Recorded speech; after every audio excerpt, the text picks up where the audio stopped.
تن بتقدیر۔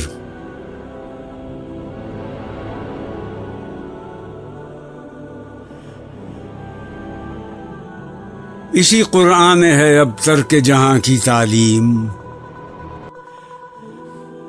علامہ اقبال کی کویتا سے ادھرت اس شعر اور اس کی ویاکھیا میں یہ وچار ویکت کیا گیا ہے کہ جب مسلمان صحیح معنوں میں قرآن کے اپدیشوں کا پالن کرتے تھے تب انہوں نے وجیان، کلا اور سبھیتا میں ادویتیہ پرگتی کی تھی۔ ان کی ویجانک اور بودھک اونچائیاں اتنی بلند تھیں کہ وہ ستاروں اور چاند کی رہنمائی کرنے لگے تھے، یعنی وہ برہمانڈ کے رہسیوں کو سمجھنے اور ان پر وجے پراپت کرنے میں سکشم ہو گئے تھے۔ لیکن آج کے مسلمانوں نے قرآن کی واستوک شکشا کو چھوڑ کر اس کی غلط ویاکھیاؤں کے آدھار پر ایسے ارتھ نکالنا شروع کر دیا ہے جو رہبانیت، سنیاس اور دنیا سے سنیاس لینے کی اور پریرت کرتے ہیں۔ علامہ اقبال اس بات پر افسوس ظاہر کرتے ہیں کہ قرآن کی صحیح سمجھ اور اس کا صحیح عمل چھوڑ کر مسلمان اب اپنی دشا سے بھٹک گئے ہیں۔ انہوں نے اس بات کو بھی ریکھانکت کیا ہے کہ ورتمان سمے کے دھارمک ودوانوں نے قرآن کو اپنی سویدھا انوسار بدلنے کی کوشش کی ہے، جس کے کارن مسلم سماج پرگتی کے بجائے پچھڑتا جا رہا ہے۔ جس نے مومن کو بنایا مہ پرویں کا امیر۔ آپ نے جس وچار دھارا کی ویاکھیا کی ہے وہ اسلامی اتہاس اور اس کے مول سدھانتوں کی ایک گہری سمجھ کو درشاتی ہے۔ قرآن مجید کی تعلیمات میں مسلمانوں کو ایمان کے ساتھ نیک عمل صالح، لگاتار محنت، صحیح فہم اور سنگرش جدوجہد کے ساتھ جہاد کرنے کا آدیش دیا گیا تھا۔ ان سدھانتوں کے پالن نے مسلمانوں کو دنیا میں حکومت اور ترقی حاصل کرنے میں مدد کی۔ حالانکہ غیر اسلامی تصوف، صوفیواد کے پربھاؤ میں آ کر مسلمانوں نے قرآن کی ان شکشاؤں کو پیچھے چھوڑ دیا اور ترک دنیا سے سنیاس کی ایک غلط اوتھارنا کو اپنا لیا۔ اسلام کی مول شکشا یہ ہے کہ پہلے دنیا کو فتح کیا جائے تاکہ اسلامی حکومت ستھاپت ہو سکے، اور پھر اس دنیا کی لذتوں کو اللہ کی خوشنودی کے لیے تیاگ دیا جائے۔ اس درشتانت میں حضرت عمر فاروق رضی اللہ عنہ کا الیکھ کرتے ہوئے بتایا گیا ہے کہ ان کی ویکتیگت جیون شیلی کتنی سادی اور ونمر تھی۔ بھلے ہی وہ ایک مہان شاسک تھے جن کے سامنے رومن اور فارسی سامراجیہ تک کانپتے تھے، وہ پیوند لگی ہوئی قمیض پہنتے تھے اور چٹائی پر سوتے تھے، لیکن ان کی ستا اور نیترتو کا پربھاؤ دنیا پر ادویتیہ تھا۔ یہ اس بات کا پرتیک ہے کہ سادگی اور طاقت کا صحیح سنتولن ہی اسلام کی سچی شکشاؤں کا پالن ہے۔ تن بتقدیر ہے آج ان کے عمل کا انداز۔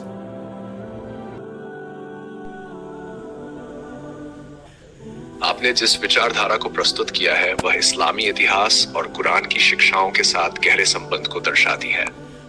یہ وچار بتاتا ہے کہ پہلے کے مسلمان اللہ کی رضا کے لیے جیون جیتے تھے، اور اس کے بدلے میں اللہ نے انہیں اپنی مرضی کے انوسار دنیا میں بدلاؤ لانے کی طاقت دی تھی۔ ان کا ہر قدم اور ہر ارادہ اللہ کی مرضی کے ساتھ میل کھاتا تھا، اور وہ اس دنیا میں وہی بدلاؤ لاتے تھے جو خدا کی یوجنا کے انوسار ہونا چاہیے تھا۔ یہ وچار اس پر بل دیتا ہے کہ مسلمانوں کی شکتی اور ان کے کرم کے مادھیم سے وہ خدا کی تقدیر کو حقیقت میں بدل دیتے تھے، یعنی اللہ کی اچھا مسلمانوں کے ارادوں کے مادھیم سے دھراتل پر اترتی تھی اور وہ خدا کے پروگرام کو عمل میں لانے والے تھے۔ لیکن جب مسلمانوں نے اللہ کے آدیشوں سے منہ موڑ لیا تو اللہ نے بھی انہیں بھلا دیا۔ آج کی استھتی یہ ہے کہ مسلمانوں نے نیک کرموں عملہ سے کنارہ کر لیا ہے اور صرف تقدیر پر بھروسہ کر بیٹھے ہیں، حالانکہ قرآن کی شکشا ہے کہ اللہ کی تقدیر یا اس کا قانون یہی ہے کہ وَإِنَّ لَيْسَ لِلْإِنسَانِ إِلَّا مَا سَعَى۔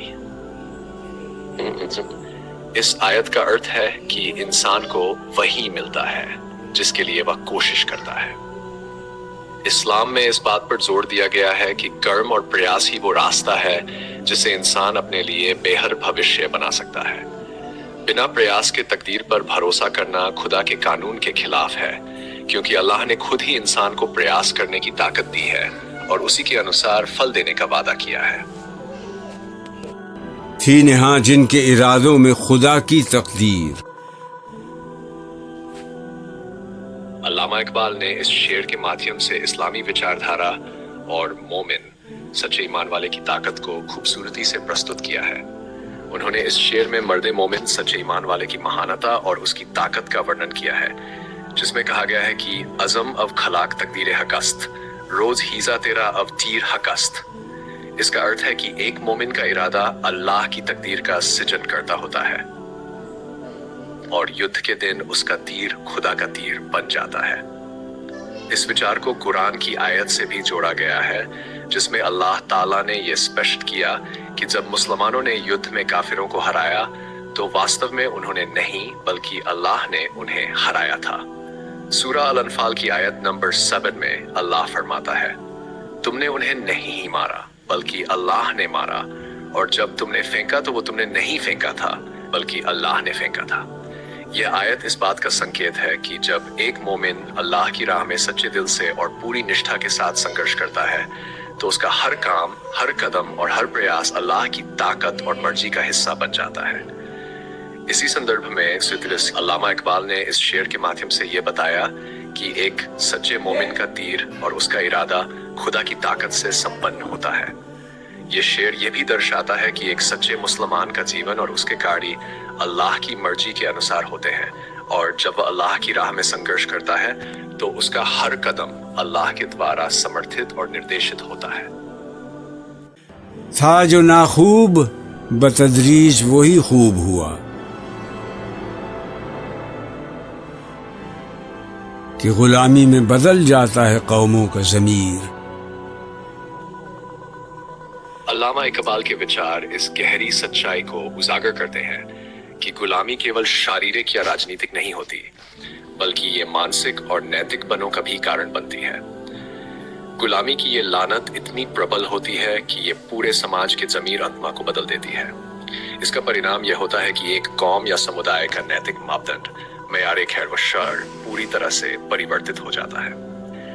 وہی باتیں جو پہلے ان کے لیے جیون کا سار تھی اب انہیں ویرتھ یا پراسنگک لگنے لگتی ہے، اور بری عادتیں یا وچار دھارائیں دھیرے دھیرے ان کی سنسکرتی اور آچرن کا حصہ بن جاتی ہے۔ اقبال بتاتے ہیں کہ مسلمانوں کی مانسک غلامی نے انہیں اس حد تک پربھاوت کیا کہ وہ اپنے مہان اتیت اور اسلام کی مول شکشاؤں سے ومکھ ہو گئے۔ وہ باتیں جو پہلے زہر قاتل یعنی آتما اور سماج کے لیے ہانیکارک، اب انہیں سہنیے اور یہاں تک کہ سویکاریہ لگنے لگی۔ غلامی نے ان کے سوچنے، سمجھنے اور مولیانکن کرنے کے طریقے کو ہی بدل دیا۔ اس وچار کو سمجھنے کے لیے ہمیں آج کے مسلمانوں کی استھتی کو دیکھنا چاہیے، جیسا کہ اقبال نے بھی انگت کیا ہے۔ آج مسلمانوں کے بیچ شکشا کی کمی، اندھی پیروی، تقلید کور، مورتی پوجا جیسی مانسکتائیں، فضول خرچی اور عیاشی جیسی عادتیں ویاپک ہیں۔ یہ سبھی باتیں اسلام کی شکشا کے وپریت ہیں، لیکن غلامی اور کمزوریوں نے انہیں مسلمانوں کے لیے سامانیہ بنا دیا ہے۔ دوسری اور جو چیزیں اسلام کے مول میں ہیں، جیسے جان، ایکتا، متوییتا اور ایمانداری، انہیں آج کے مسلمانوں نے چھوڑ دیا ہے۔ یہی کارن ہے کہ مسلمان آج اپنی مہانتا اور شکتی کھو چکے ہیں اور اپنے واستوک مارگ سے بھٹک گئے ہیں۔ اقبال کا سندیش اسپشٹ ہے، جب تک مسلمان اپنی مانسک غلامی سے مکت نہیں ہوتے اور اسلام کے واستوک مولیوں کو پھر سے اپناتے نہیں ہیں، تب تک وہ پناہ اپنی کھوئی ہوئی مہانتا کو پراپت نہیں کر سکتے۔ غلامی کیول ایک راجنیتک یا آرتھک سمسیا نہیں ہے، بلکہ یہ آتما اور نیتکتا کو بھی گہرا نقصان پہنچاتی ہے۔ مسلمانوں کو آتم نریکشن کر اپنے نیتک مولیوں کی پنہ استھاپنا کرنی ہوگی تاکہ وہ پھر سے اپنے پورو گورو کو پراپت کر سکیں۔